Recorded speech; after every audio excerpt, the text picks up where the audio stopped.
you're a kid, you get asked this one particular question a lot. It really gets kind of annoying. What do you want to be when you grow up? Now, adults are hoping for answers like, I want to be an astronaut, or I want to be a neurosurgeon. You adults and your imaginations. Kids, they're most likely to answer with pro skateboarder, surfer, or Minecraft player. I asked my little brother and he said, seriously, dude, I'm 10. I have no idea. Probably a pro skier. Let's go get some ice cream.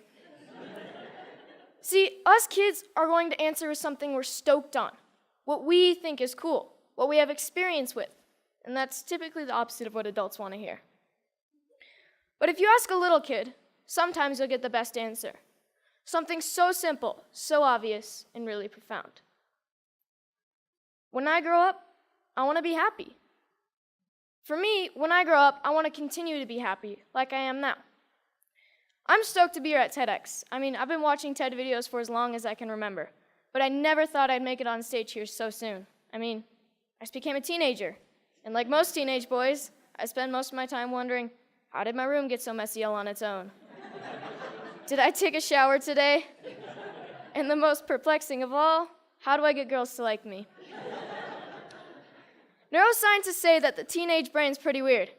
Our prefrontal cortex is underdeveloped, but we actually have more neurons than adults, which is why we can be so creative and impulsive and moody and get bummed out. But what bums me out is to know that a lot of kids today are just wishing to be happy, to be healthy, to be safe, not bullied, and be loved for who they are. So it seems to me when adults say, what do you want to be when you grow up? They just assume that you'll automatically be happy and healthy. But maybe that's not the case. Go to school, go to college, get a job, get married, boom. Then you'll be happy, right? We don't seem to make learning how to be happy and healthy a priority in our schools. It's separate from schools. And for some kids, it doesn't exist at all. But what if we didn't make it separate? What if we based education on the study and practice of being happy and healthy? Because that's what it is, a practice, and a simple practice at that. Education is important, but why is being happy and healthy not considered education? I just don't get it. So I've been studying the science of being happy and healthy.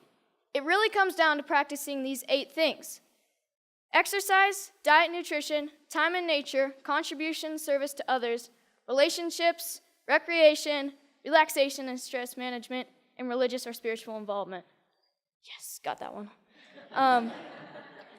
So these 8 things come from Dr. Roger Walsh. He calls them therapeutic lifestyle changes, or TLCs for short. He's a scientist that studies how to be happy and healthy.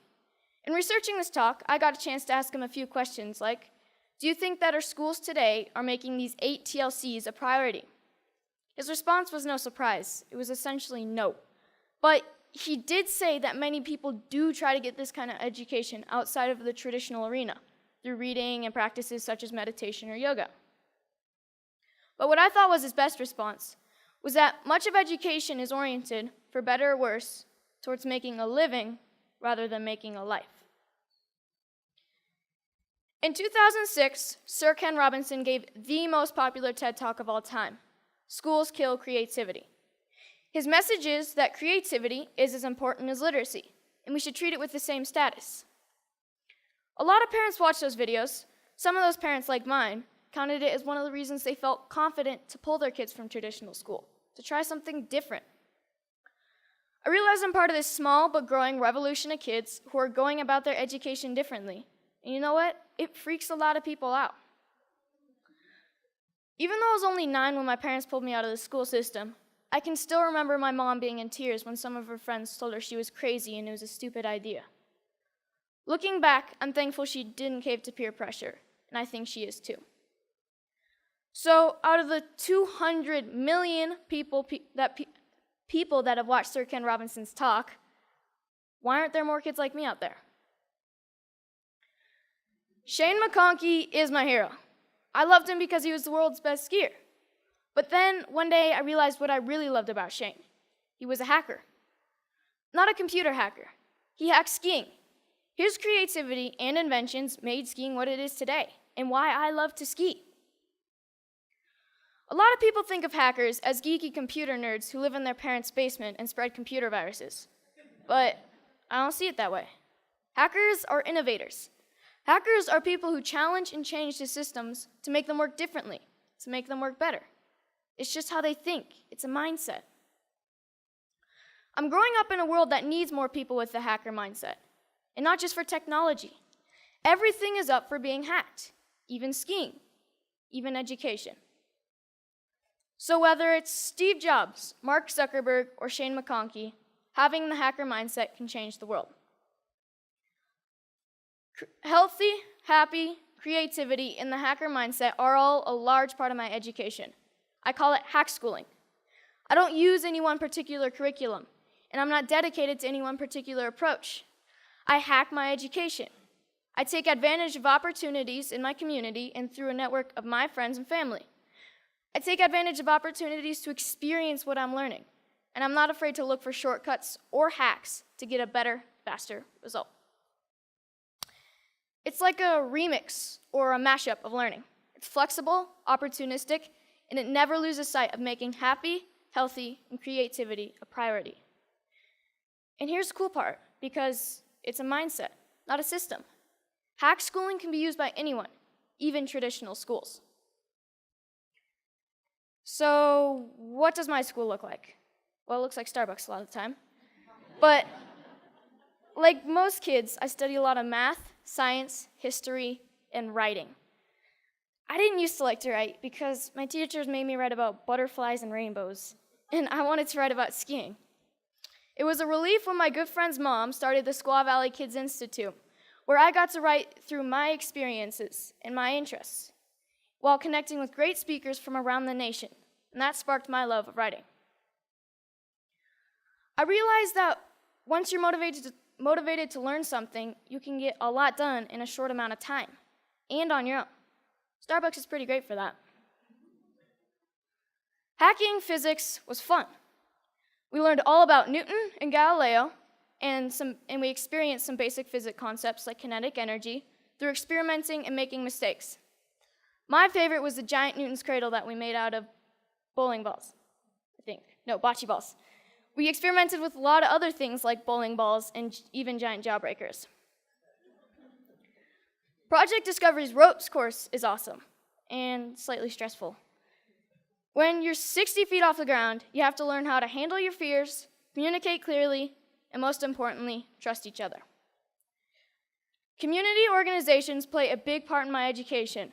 At High Fives Foundation's Basics program, being aware and safe in critical situations, we spent a day with the Squaw Valley Ski Patrol to learn more about mountain safety.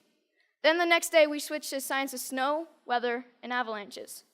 But most importantly, we learned that making bad decisions puts you and your friends at risk. Young Chautauqua brings history to life.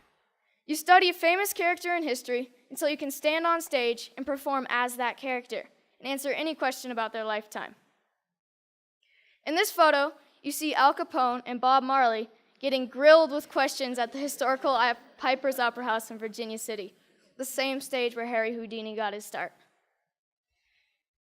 Time in nature is really important to me. It's calm, quiet, and I get to just log out of reality. I spend 1 day a week outside all day. At my Foxwalker classes, our goal is to be able to survive in the wilderness with just a knife. We learn to listen to nature. We learn to sense our surroundings. And I've gained a spiritual connection to nature that I never knew existed. But the best part is that we get to make spears, bows and arrows, fires with just a bow drill, and survival shelters for the snowy nights when we camp out. Hanging out at the Moment Factory, where they hand make skis and design clothes, has really inspired me to one day have my own business. The guys at the factory have showed me why I need to be good at math, be creative, and get good at sewing. So I got an internship at Big Truck Brand to get better at design and sewing.